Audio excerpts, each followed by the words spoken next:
I have had a lot going on over these past few days, so I've been having to make my, not having to, I have been making my videos at night just because I've had a lot going on in the morning. Like this morning, I ran over to the feed store and I bought a whole bunch of calf pellets. So my animals right now, I am going to, one of my golden rules in the cattle business as of yesterday on forward is that I am going to treat all animals that arrive on my farm like they are sale barn cattle. I am not going to, unless I am given proof beyond any sort of reasonable doubt, I am going to treat all cattle that arrive on my farm like sale barn cattle. I'm going to run them all through the chute. I'm going to give them all a shot of vaccinations. I'm going to check all of them for temperature, and then I'm going to put them all on calf pellets. So this weekend, I am going to be selling a lot of my bigger cattle because calf pellets are real expensive. They're like these little small, I'll show you what they look like. They're real expensive. These little calf pellets, they look like this right here. They're called calf pellets, but they're real small. And it's easy for the animals to chew so they can eat as much as they want without hurting their mouth. And it's a calf pellet. And so if I had known that these animals were sale barn animals and that they didn't know what a feed bunk was and that their rumen was not developed properly, for the first 2 or 3 weeks here, I would have put them all on calf pellets. I would not have even fiddle farted around with a hay ration or anything like that. If anything, I would have given them a free choice hay and then given them just straight calf pellets for the first 2 weeks until they learned what the feed bunk was. And when they learned what the feed bunk was, I could start fiddle farting around with a total mixed ration. But I didn't know that these animals, this man, if I put my hand on a holy book right now, if I put my right hand on a holy book and was told, and I was sitting in front of God and I had to tell the truth and nothing but the truth, this man, he told me a lot. He lied to me about a lot of things. He told me, oh man, if you just walk up here and you shake a feed sack, these animals will come running towards you. They've been weaned for 50 days. Oh man, they've had like 6 rounds of vaccinations. They're all good to go. And these animals, they don't even know what a feed bunk is. And so this weekend, I'll be selling a lot of my bigger cattle. And when I sell my bigger cattle, I will be, I need to get rid of my bigger cattle because if I am going to put these animals on a calf pellet, I don't want my bigger animals eating all of it because it's not really profitable for me. The whole reason for a calf pellet is to keep food in their bunk at all times. So I'm just going to keep these bunks loaded up with feed at all times so that these animals, they start to learn. They go, oh, there's food in here. There's food in here. There's food. I'm hungry. So I'm going to go and eat at the bunk. I'm trying, teaching these animals to eat out of a bunk is one of the big things about preconditioning. If I were to go and buy an animal and someone were to tell me that these animals had been preconditioned, one of the things that I'd be looking for is, do the animals eat out of a feed bunk? Do these animals know how to drink out of a water trough? Do these animals come up to the feed bunk when there's food? When there's food being given to the animals, will they come running up to the feed bunk? Stuff like that.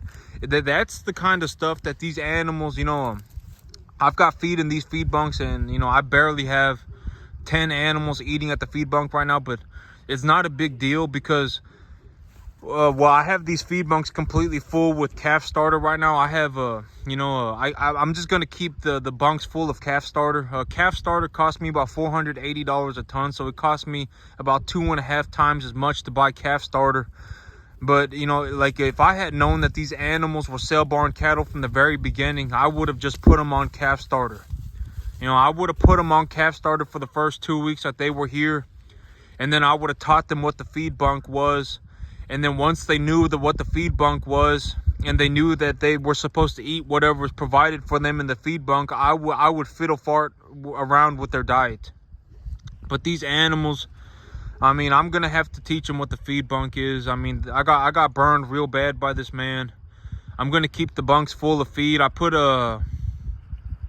400 pounds of feed in here earlier today, and there's still about, I would say about half of it's left. And so these animals are not eating a lot, which is very worrying. If these animals, if these, these animals are more than likely sale-born cattle, and because they are sale-born cattle, it's already very late. I would have had to put these animals on a calf starter on the very first day here. I probably, I haven't lost any animals. Oh wait, I've got about 10 animals dead. I've got about 10 animals dead. I don't even know which animals died today and which animals died yesterday. It's a disaster. These animals, they likely don't have any sort of vaccinations. The majority of these animals likely don't have any vaccinations. These animals, they don't even know what feed is. I mean, it's a very, very, very bad situation right now. But what am I gonna do, right? Quit looking after my animals? I mean, I gotta keep going on. I gotta move on with my life. And I figured every day that I live my life from here on out, I'll be a better man for it. I told myself earlier, because it's real easy. I'm not saying I'm a depressed human being, but I'm not a depressed human being in any sort of sense. You don't see me being sad about stuff all the time.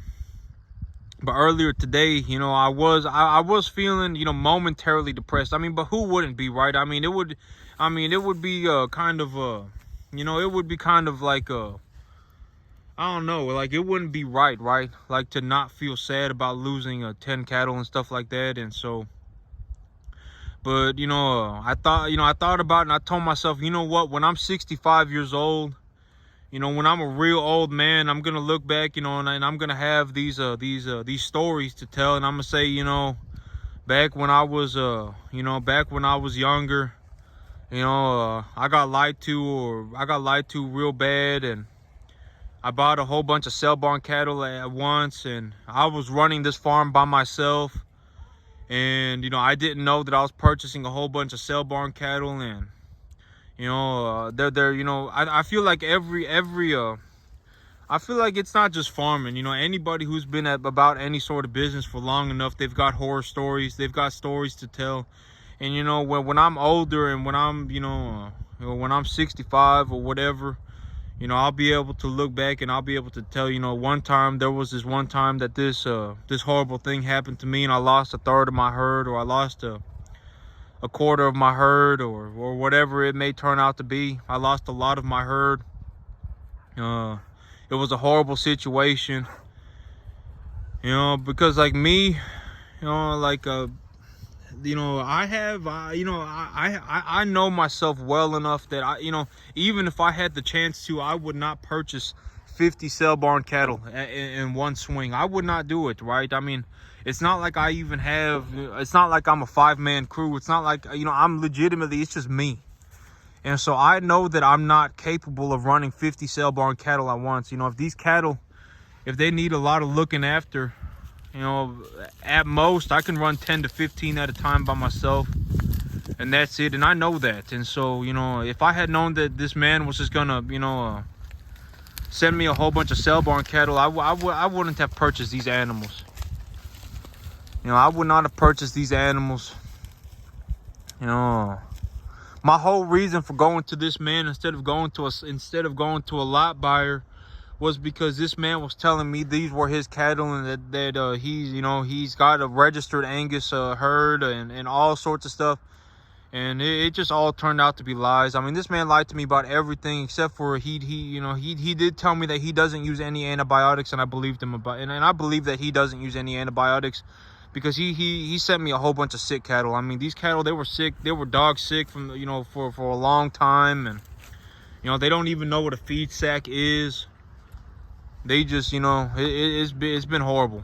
But I mean, yep, I mean, I guess it's just got to keep after it, I guess. I mean, it ain't the end of the world. It'll be okay.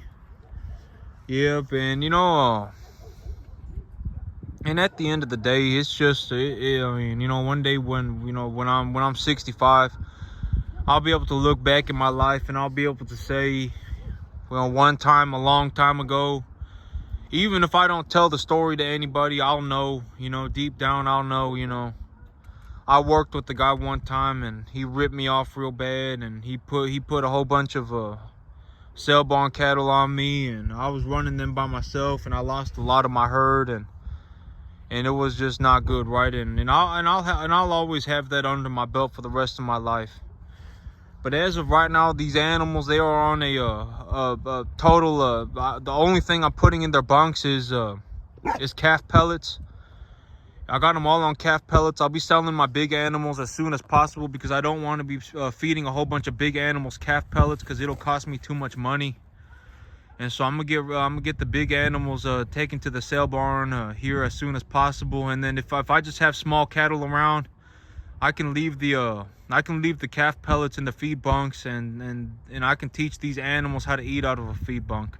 And once these animals learn how to eat out of a feed bunk, I can change up their diet for a total mixed ration, something that I could save some money on, and put some good weight on these animals with. But yep, that's it for me today, YouTube. Y'all have a good one.